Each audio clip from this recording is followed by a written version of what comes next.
Here's the answer key to the multiple choice questions from the solution chemistry summative. There is some good chemistry in here too, right? I mean, this is good conceptual chemistry. Number one showed some water molecules surrounding an unknown particle in the orientation such that the positive hydrogen end of the water molecule is attracted to this ion in the middle. Since opposites attract, I could assume that this unknown particle must be negative because the partial positive end of each water molecule is pointed toward it. You would have had one of these two. They were both real similar questions, just kind of getting after the same concepts in a different example. One was chlorophyll and the pigments in chlorophyll that can separate in fall leaves. You could see not only the green chlorophyll, but xanthophyll is kind of yellow, and sometimes there's the orange carotenoids. They tell me that a sample of this pigment was dotted on a piece of moderately polar filter paper placed in a small amount of hexane.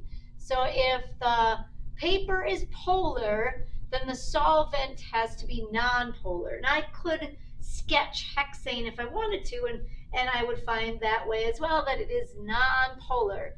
The hexane travels up the paper. The pigments of the mixture are separated into components X and Y. What can be concluded based on this result? And so whatever sample travels farthest up the paper was most attracted to the solvent. The solvent is also traveling up the paper. So because my solvent is nonpolar, then I could say that component X was more attracted to the liquid solvent and must have been more nonpolar. Component Y did not travel as far up the paper, so it must have been more attracted to the paper. The paper was polar, so Y is more polar. Now, this chromatography has nothing to do with molar mass. It's all about the polarity of the components, their attraction to a paper or a solvent. Now, the second example was similar. It was just food dyes dotted on a piece of polar filter paper put in a non-polar hexane solvent. And so, yeah, this time, same concept, that the smaller dot traveled farther up the paper with the solvent, so the smaller dot must have been more nonpolar. The larger dot must have been more polar. I mean, even though it still traveled up the paper, it didn't travel quite as far, so it would have been more attracted to the paper than the smaller sample. Other things about this one, that last one, the chromatogram, which is just the final product, would look the same if ethanol would have been used as the solvent. Well, then we would have had problems, because if I were to sketch ethanol, or even kind of by looking at the formula, maybe you would have guessed that ethanol is polar. So this wouldn't have been a good choice if I used a polar paper and a polar solvent. Then when the dyes move, I don't know if they're more attracted to the paper or the solvent. So one's got to be polar, one's got to be nonpolar. And again, it doesn't have anything to do with molar mass or mass of the components. It's all about their polarity. We all were writing a net ionic equation for the reaction of solid calcium carbonate with concentrated hydrochloric acid. The last choice shows the balanced formula equation. And so I didn't have to know that eventually carbon dioxide and water are formed. It's something that we'll look at later, in that often this guy, this H2CO3, has a tendency to further decompose to form water and carbon dioxide. So that's why it is shown in some of the other choices.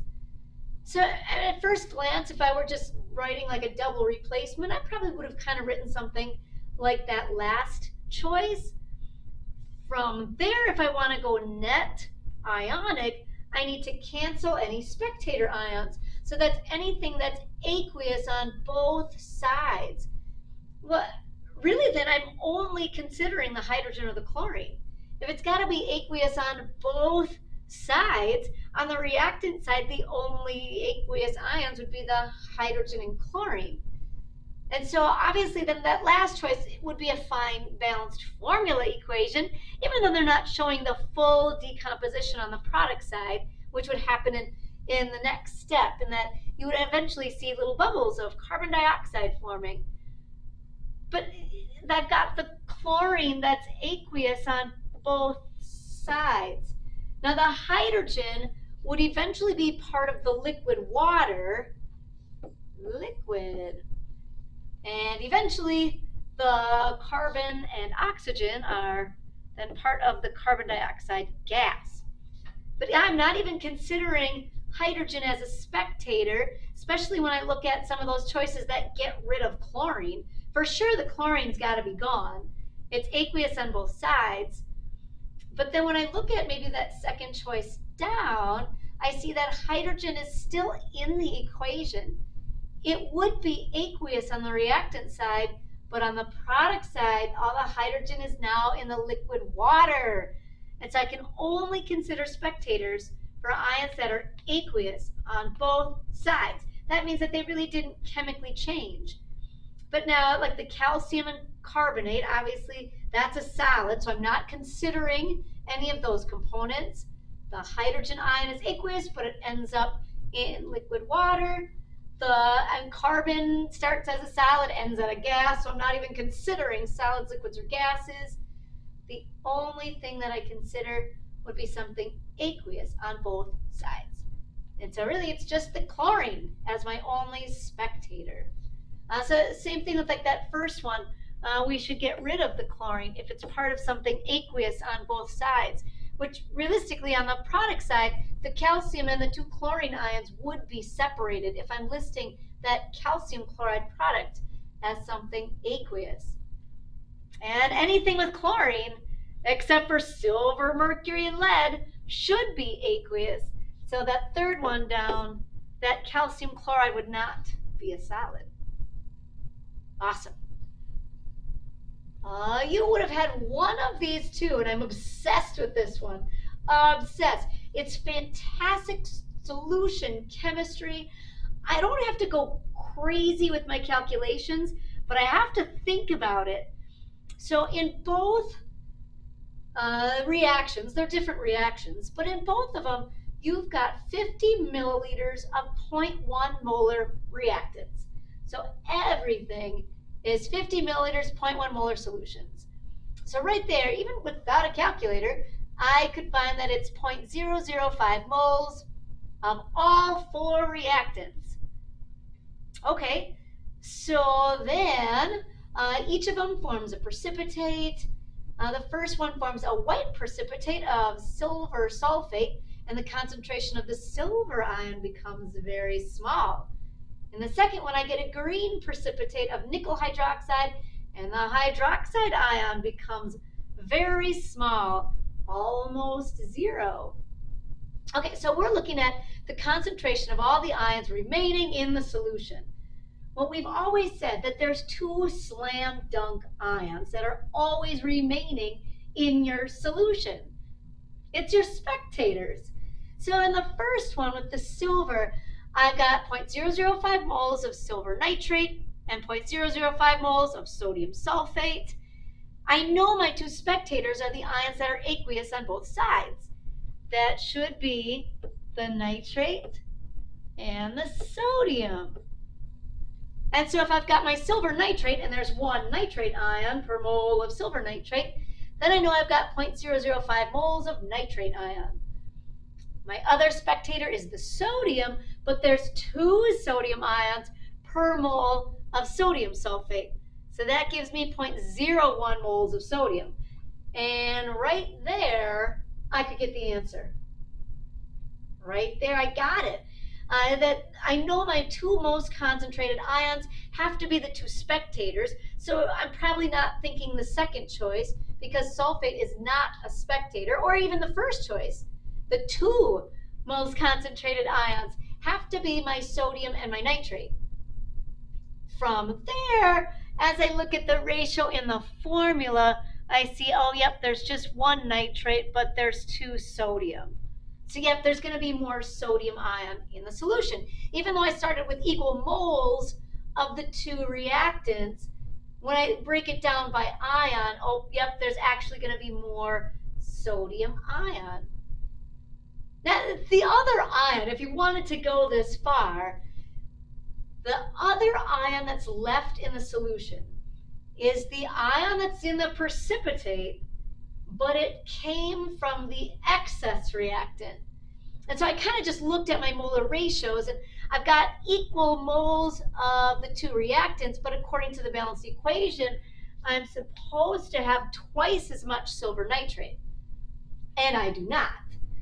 That makes silver nitrate my limiting reactant, so then the sodium sulfate is my excess reactant. Oh, okay. So then, yep, there's going to be some sulfate left in the solution. The sulfate, it's for the most part consumed. It's part of the precipitate, but we did have extra to start with. And so some just won't be precipitated, and it would just be a sulfate ion swimming around in the beaker. Now that's why they say then that the silver ion becomes very small. Silver is part of the limiting reactant, so it's completely consumed and turned into a solid. So all of the silver, virtually all the silver, is gone from the solution. It should all be precipitated. Now, if you had the nickel example, it was kind of the same concept, just a little bit different formulas in that you've got 0.005 moles of each reactant, but there's 2 moles of nitrate per mole of nickel nitrate, and there's only 1 mole of sodium per mole of sodium hydroxide. So it's the sodium and the nitrate that are still my spectators. They've got to be the 2 most concentrated ions in the solution. But now, just because the formula is a little different, there should be more nitrate, followed by my sodium. And then again, kind of similar with the limiting excess, I have equal moles of my 2 reactants, but I need twice as much sodium hydroxide. I don't have that, so my sodium hydroxide is the limiting reactant, and that's why they tell me that the hydroxide ion becomes very small. It's essentially gone. The hydroxide is completely used up and turned into a solid. But now the nickel is from the excess reactant. So most of the nickel will precipitate, but there will still be a small amount left over. So even if all you understood was that the spectators have to be the 2 most concentrated ions, and then look at the formulas to see, well, how much sodium ion, how much nitrate ion, in most cases that probably would have led you to the right answer. Then just conceptually understanding the limiting excess issue, and that they kind of tell me that the silver ion or the hydroxide ion is essentially gone, then maybe I can figure out that, oh, yep, the last ion that's still present would be the ion that is in the precipitate, but it came from the excess reactant. I love this question. Now, if it were like a free response and they wanted me to like really calculate all these final concentrations, then I would have to calculate moles of all those 3 ions and divide by the total combined volume, which in both cases, 50 milliliters plus 50 milliliters would have been 100 milliliters total volume. I didn't even have to do that on this one. I could really just kind of compare moles. Oh, I love it. In this question, we were diluting an acid. What is the best method for diluting 12 molar hydrochloric acid to produce 1,000 milliliters of 3 molar HCl? So I set up my M1V1 equals M2V2. My answer kind of makes sense, right? That I'm diluting it to 1/4 of the original concentration. So 1/4 of my final volume would be the 12 molar. And I think a lot of times, like, people could do the calculation, but then they don't really know like what that V1 means. That's the volume of the 12 molar solution that you'll need. Now, it is an acid that I'm diluting, so I have to be a little bit careful. When you dilute an acid, it's a pretty exothermic process, and I don't want there to be so much energy release that it vaporizes some of the water in my solution. And so we usually start with a quantity of water. 700 milliliters would be arbitrary. I mean, it could have been like 500 milliliters. But we start with a good amount of distilled water. Then I would slowly add my 250 milliliters of concentrated acid. And then I would go back in with my distilled water and dilute to the final desired volume. But you did have to kind of read them carefully. That 250 milliliters, that should be of the original 12 molar acid, and I have to put them in the correct order. Do as you oughta. Put that concentrated acid into a good amount of water so that the water can absorb some of the heat, and then we go back and dilute to 1,000 milliliters total. Oh, here's another good one. This is great chemistry, solution chemistry. So I have a beaker of silver nitrate and a beaker of calcium chloride. So I kind of understand now that when they are in solution, it's really silver ions and nitrate ions, calcium ions, and 2 chlorine ions per calcium. So I kind of like just took inventory. These were each 1 liter containers, 1 liter beakers, and I kind of just like counted how many units of silver nitrate or calcium chloride.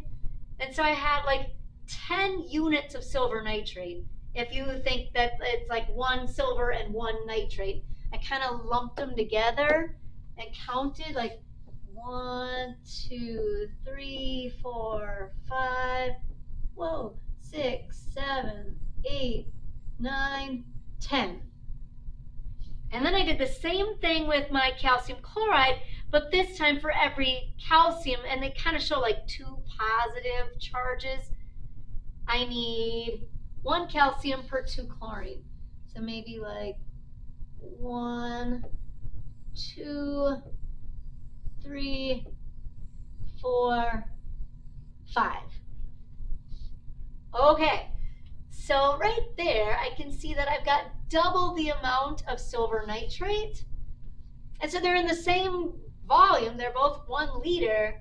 So if I've got double the amount of silver nitrate units, it must be twice as concentrated.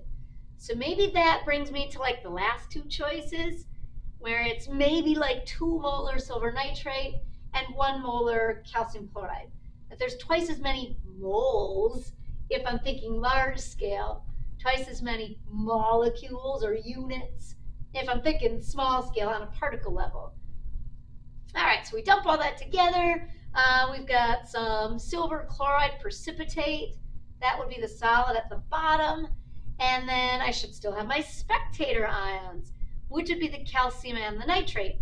And so again, there's 1 calcium for every 2 nitrate. Like 1, 2, what's the best way to group these? Maybe like 3, and then here's 4 and 5. 1 calcium, 2 nitrates. So it's like 5 units of calcium nitrate.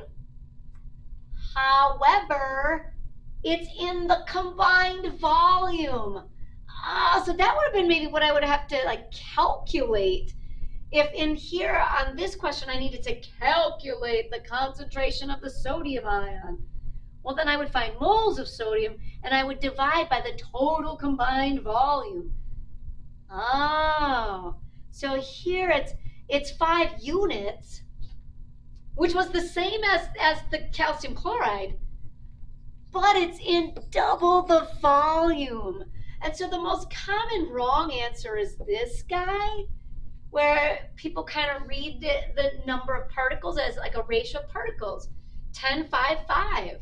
So yeah, like a 2, 1, 1 ratio.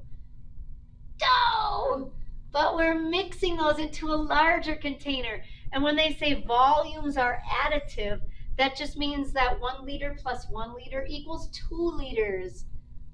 Oh, so even if I had the same number of moles, but I'm dividing by double the volume, that would cut my concentration in half. So maybe something like the last one then. This is the right answer. The one above it was the most common wrong answer. And so yeah, I want maybe like 2 molar, 1 molar, and then that final concentration of calcium and nitrate would be cut in half. Because I doubled the volume. No, brother. But again, what a great question. There's so much chemistry involved in this question. Understanding the ions dissociating and the units of each one and the ratio by which they'd be present. Ah, it's so good. This guy, I had a balanced equation. I have 100 milliliters of 0.1 molar potassium sulfate mixed with 100 milliliters of 0.2 molar silver 1 nitrate. I'm forming a precipitate of silver 1 sulfate. And I want to know which of these would double the amount of precipitate.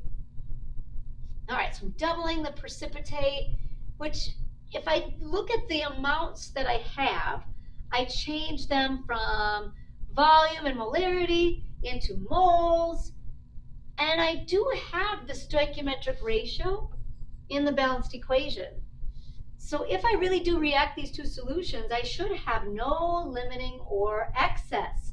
Perfect molar ratios, which means that if I want to double the amount of precipitate formed, I need double the amount of silver and double the amount of sulfate. I'd have to double both. Now, we could double moles of sulfate and moles of silver by doubling the volume of each solution. So like the second choice down, I could use 200 milliliters of each. Or if I were going to stick with the 100 milliliters, I could maybe double the concentrations.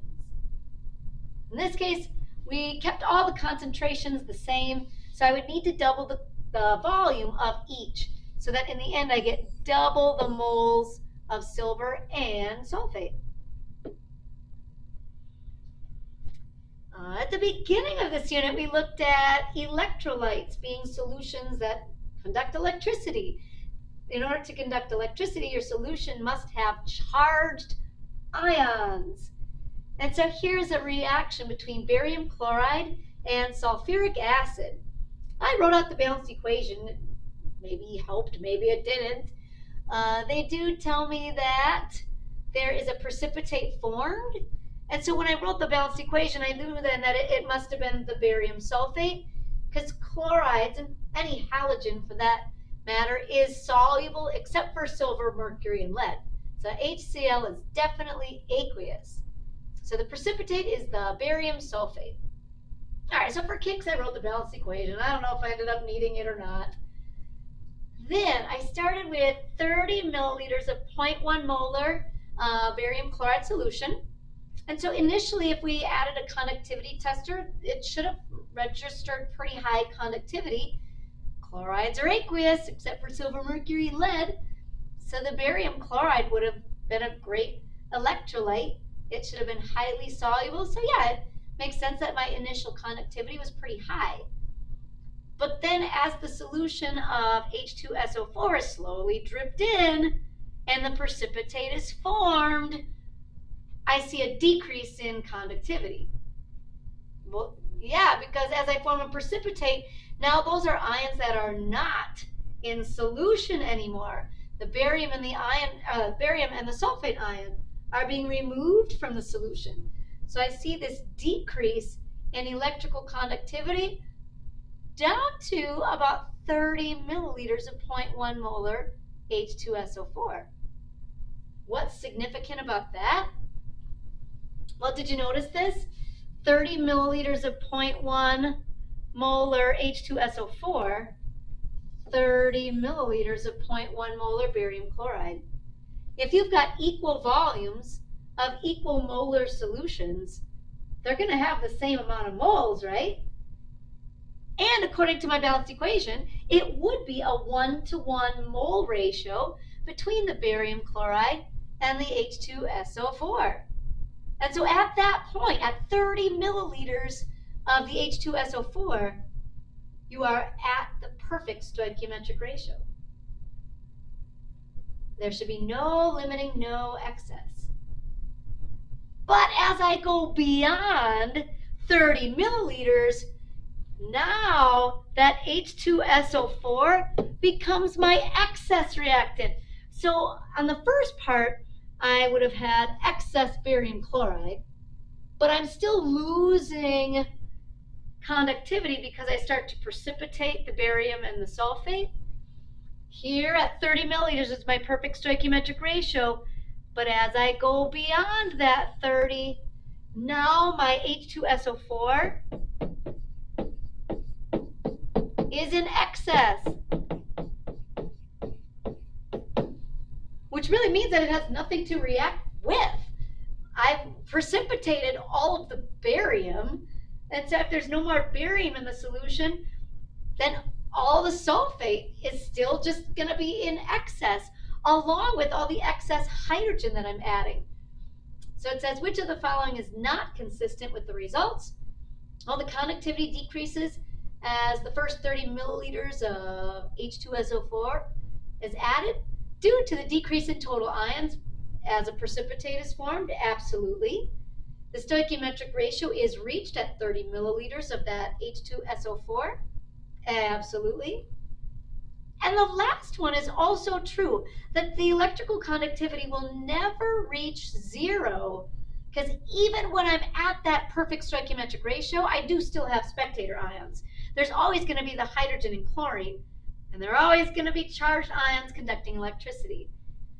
But it's not the excess barium chloride that causes the increase in conductivity beyond 30 milliliters.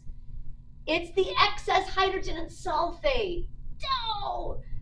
So it did help a little bit to recognize that you are at the stoichiometric ratio. It is a 1-to-1 molar ratio down when 30 milliliters of 0.1 molar H2SO4 is added. So anything beyond that, I'm beyond the stoichiometric ratio. And it's that acid, the H2SO4, that is in excess. Oh, good question. Again, so much good chemistry. And then here we go. We've got two containers. They are both 1 liter. The black particles are positive ions and the white particles are negative ions. Water molecules are not shown. And the first example, container 1 is barium chloride, which the following is true of container 2. Okay, so kind of similar. Like if I knew that the first container was barium chloride, then for every positive ion, there would be 2 negative ions, and that worked out. And it ended up being like maybe 8 units of barium chloride. There's 8 black positive ions and 16 negative white ions. So like 8 units. Well, in the other container, when I counted, there's just 4 positive ions and 4 negative ions. So it's got to be something like maybe sodium chloride, where the positive and negative ions are now in a 1-to-1 ratio, and there's half as many ions, so we'd be at half the molarity. The second one was really similar. It was really just flip-flopped, where the first container had 4 positive ions and 4 negative ions, so probably like 4 sodium chloride, and the second container had 8 positive and 16 negative. So yep, the second container would have been something with a 1-to-2 ratio of positive to negative ions and double the molarity, or twice the molarity. From there, we'll go on into the free response. So feel free, like when you get to the video on free response, to fast forward as you see fit. And same thing, obviously, with this one. You can fast forward, watch it again as you need to.